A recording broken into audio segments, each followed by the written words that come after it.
While most religious people in India dedicate themselves to peaceful meditation and the search for spiritual purity, the Aghoris delve into what society fears most. They live in crematoria among corpses and human ashes and defy the limits of any taboo. They eat human flesh when they find uncremated remains and perform tantric rituals among bones and ashes. For them, there is no concept of clean or unclean. They sleep next to death, drink from skulls, and defy everything we know as morality. But what drives someone to live this way? Who are these men who turn the limits of horror into a spiritual path? Today, Bello Mundo takes you to discover the universe of the Aghoris, a sect that seems to have come straight out of a nightmare. Stay with us to discover how the spiritual can be much darker than we imagine. Number 1. Spiritual India. India is like a universe within a single country, where tradition and modernity collide and merge in a constant spectacle of ideas, beliefs, and cultures. Although Hinduism is the predominant religion, India goes far beyond that. It is home to countless traditions including Islam, Christianity, Buddhism, Sikhism, Jainism, and even smaller but equally vibrant belief systems.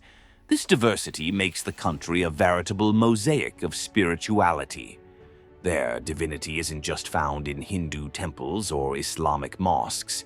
It overflows into the streets, the markets, and the fields. In India, spirituality is an action, a gesture, a constant presence. In Hinduism, for example, beliefs in samsara, the endless cycle of rebirths, and the search for moksha, final liberation, shape practices and attitudes. In Islam, the month of Ramadan, mosques and mourning rituals, such as Muharram, bring another dimension of intense and collective faith. This melting pot of beliefs means that India is home to everything, from the grandest temples to practices and rituals that, to the outside eye, may seem unusual or even bizarre. It's a place where the sacred and the everyday meet at every turn. And it is in this rich and diverse environment that unique rituals take place, some fascinating, others not so much. Number 2. Rituals. In this environment of intense devotion, rituals emerge that intrigue the world and often defy Western logic. One curious example is tree weddings. In some regions of India, it is believed that women born under certain unfavorable astrological alignments can bring bad luck to their husbands. To resolve this, they undergo a symbolic marriage with a tree. The ritual transfers the bad omen to the plant, which is then cut down, freeing the woman for a real marriage. If you think that marrying a tree is the height of India's extreme traditions, you're sorely mistaken. This country is overflowing with rituals that defy all logic. Another impressive example is self-flagellation during Muharram, a ritual practiced by Shiite Muslims. To express their mourning for the martyrdom of Hussein ibn Ali, devotees use chains with blades to whip their own bodies. The result? They are covered in blood, in an act that mixes pain, faith, and devotion. Intense? How about the Thaipusam festival, celebrated by the Hindus of the Tamil community? In this event, devotion is taken to the limit. Spears pierce the skin, hooks bind the body, and all this represents the victory of good over evil. India is like that, a place where spirituality knows no bounds, and each ritual tells a profound story of faith and transcendence. Number 3. Faith groups. In India, spirituality is everywhere. It's not just about rituals in grandiose temples or whispered prayers. It's about life as a whole, in the streets, in the markets, on the banks of rivers. And of course, the unique paths of those who dedicate everything to the search for the divine. The sadhus are a fascinating example of this. These holy men abandon their families, possessions, careers, and even their names to dedicate themselves to meditation, spiritual study, and extreme practices that, to many, seem almost insane.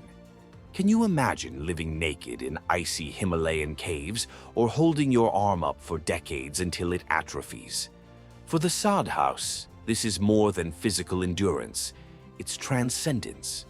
But India is also a land of spiritual masters, the gurus, from Satya Sai Baba, known for his supposed miracles, to Osho, who enchanted the world with his ideas about freedom. These leaders attract millions of devotees with their teachings that blend tradition and innovation. And then there are figures like the Nagas, spiritual warriors who appear covered in ash and holding tridents, representing strength and discipline, especially during the grandiose Kumbh Mela festival. But no group makes as much of an impact as the Aghoris. While sadhus and gurus seek the divine in more recognizable ways, the Aghoris go further. They challenge everything we know as taboo. To understand this universe, you have to abandon preconceptions and delve deep into practices that range from the sacred to the shocking. If you think you've seen it all, just wait. The Aghoris are here to surprise you. Number 4. Aghori. First, we need to talk about who they are. The Aghoris are a sect that defies all conventions.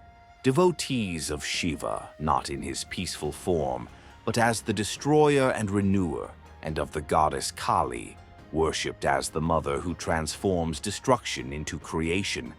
They live a lifestyle that baffles even other Hindus. First of all, what does it mean to be an ascetic? They are those who choose to abandon worldly pleasures, wealth, comfort, family ties, in order to pursue a higher spiritual ideal. But the Aghoris go further. While most seek purity and avoid everything that seems impure or repulsive, they believe that this distinction is an illusion. For them, pure and impure don't exist, because everything in the world is an expression of the divine. And here is the point that makes them so unique and shocking. Where most people see taboo, they see sacred. That's why they live in places like the funeral ghats of Varanasi on the banks of the river Ganges, where bodies are cremated. For them, these places are not macabre, but sanctuaries. These places where bodies are burned and turned into ashes are a sanctuary for them. It is there that they find what they call sacred raw material, human remains. The remains of corpses, garbage, what many people reject with disgust. For them, all this is part of the divine. There are no barriers between the sacred and the profane. There is only the unique reality that they dedicate themselves to understanding in a way that defies everything we consider normal. Number 5. History.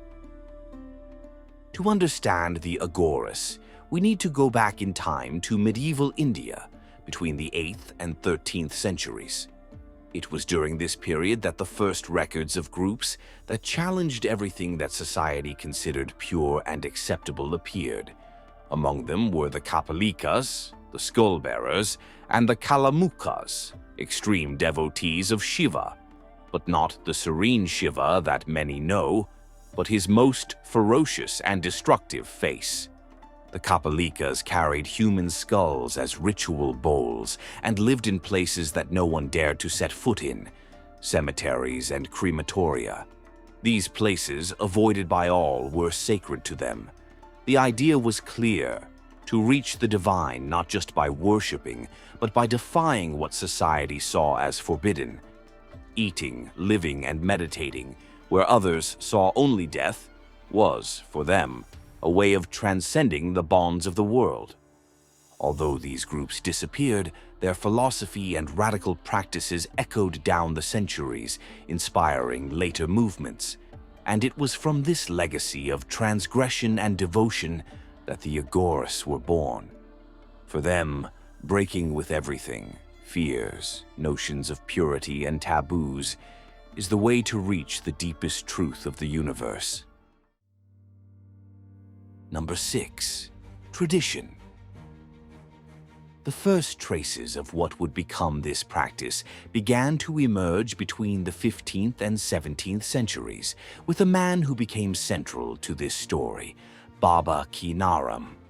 Considered the spiritual father of this line, Kinaram lived in the 17th century and is remembered as the main pillar of the tradition known as the Aghori path, the way to overcome fears and divisions between pure and impure. He traveled throughout India, connecting spiritual ideas and shaping a philosophy that challenged social and religious taboos.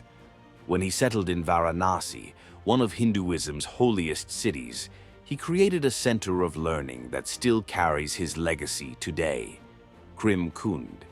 It was there that his ideas gained a following, planting the seeds of a movement that rejected categorization and believed in transcendence through the full acceptance of reality, be it beautiful or repulsive. Over time, the philosophy initiated by Kinaram gave rise to increasingly daring and radical practices.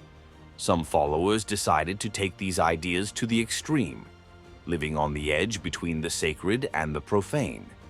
These practices, which include shocking rituals, are what you're about to learn.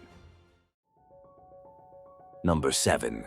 Life in the crematorium. While most ascetics seek peace in forests, caves, or temples, those who choose smashin, the crematorium, follow a very different path. For them, there is no holier place than the one where death is always present. The crematoria on the banks of the river Ganges, especially in Varanasi, are the perfect setting. There, with the heat of the flames from the funeral pyres and the smoke carrying prayers to heaven, they find the most raw and inescapable reminder of life. The end. For many, this would be frightening, but for these practitioners, it is liberating. They believe that only by accepting death as a natural part of existence is it possible to achieve a true connection with the divine. The practices are shocking. They walk among funeral pyres, collect ashes to cover the body, and use skulls as bowls to eat or drink from. No, it's not madness or gratuitous provocation. Each gesture carries a meaning. To remember that we are all equal in death, that the pure and the impure, the sacred and the mundane, are just illusions. Covering oneself with human ashes, for example, is not just an eccentricity. It's a powerful symbol of detachment, of acceptance that, in the end, everything returns to dust, rich, poor, kings, or beggars. The skulls transformed into bowls, the kapalas, have another purpose: to serve as tools for confronting one's fears. Eating or drinking from something that symbolizes mortality is like looking death in the eye and saying, "I don't fear you." Life in crematoria is not easy to understand, but for them it is an act of devotion. Number 8. Ritual cannibalism, rare and symbolic. Few aspects of this sect arouse as much astonishment as the alleged ritual cannibalism. But first of all, it's necessary to dispel the horror movie images that come to mind. The Aghoris are not murderers or hunters of human flesh. If this practice does take place, it is limited to a very specific context. It consists of consuming pieces of human flesh taken from corpses that have not been completely cremated, remains abandoned on the banks of the Ganges. For them, there is no difference between human flesh and the flesh of any other animal. In the end, everything is matter, and all matter is part of the divine. This practice, rare and full of symbolism, is an extreme way of challenging humanity's deepest taboos. By consuming something that society considers the greatest abomination, The Aghoris seek to completely transcend the notions of pure and impure, sacred and profane. For them, even a piece of putrefying meat is Shiva. It is sacred. It's important to note that the aim is not to shock or attract attention, but to challenge their own fears and repulsions. In doing so, they believe they are nullifying the ego and connecting with the universal cycle of creation and destruction. And here's a curiosity that might surprise you. When the Aghoris themselves die, their bodies are not consumed by their companions.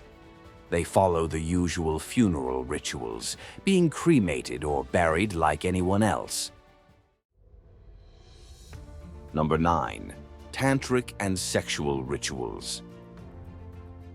Another practice that couldn't go unnoticed are the tantric and sexual rituals, which are among the most controversial of this sect. And yes, just like cannibalism, this also generates a mixture of curiosity and shock for those who hear about it for the first time. But before jumping to conclusions, it's important to understand the context. In Tantrism, which is the basis for many of the Aghoris' practices, sex is not about desire or pleasure as we know it. Now imagine this happening in a crematorium. Among ashes, bones, and the constant shadow of death, these rituals are performed to prove that nothing is impure, not even what most of us find frightening or repulsive. And yes, there are reports that some Aghoris have been involved in rituals with corpses. And to help in this process, substances like cannabis also come into play, used to expand the mind and further break down the barriers of what we consider real. Controversial, undoubtedly. Shocking, absolutely. But for the Aghoris, these rituals are just another tool to show that, in the end, everything is part of the divine cycle. After all, for them, the sacred and the profane are two sides of the same coin. Number 10. Hierarchy and organization. Unlike some well-known Hindu orders, the Aghoris are not very well organized. Most of the time, they live in isolation and don't easily trust outsiders. They don't even keep in touch with members of their own family. Most Aghoris come from the lower castes of Indian society. They also don't follow a rigid or hierarchical structure like other religious traditions. There is no central leader or holy book that serves as a universal guide. Instead, everything is transmitted directly from master to disciple through coexistence and oral learning. This system, which avoids formalities and centralization, has allowed different interpretations and practices to emerge over time. Thus, while some followers adopt milder forms of the tradition, others take the teachings to the extreme. Over the centuries, India has changed dramatically, but the Aghoris have adapted without completely losing their essence. However, modernity has brought a curious side. Some practitioners have begun to perform for the public, posing for photos or showing off their unusual practices in exchange for money. Despite this, there are those who remain dedicated to deeper, more altruistic ideals. An example of this is the Aghoris' work with leprosy patients, especially in Varanasi. Many patients abandoned by their families due to stigma find support in hospitals run by members of the sect. These centers offer therapies that combine alternative methods, such as Ayurvedic medicine, with modern Western treatments. It's a way of confronting another taboo: fear and prejudice against diseases that are considered untreatable. Now tell me, which of these Aghori practices caught your attention the most? Had you ever heard of this peculiar and challenging tradition, or were you surprised by what you discovered today? If you enjoyed exploring this mysterious and intense side of Indian spirituality, don't forget to like and follow the channel and turn on notifications. That way, you'll be sure to get your passport for the next stories we're preparing, which will take you to even more intriguing places and cultures. Thank you for joining us on this journey full of discoveries. We'll see you on the next adventure through our Bello Mundo.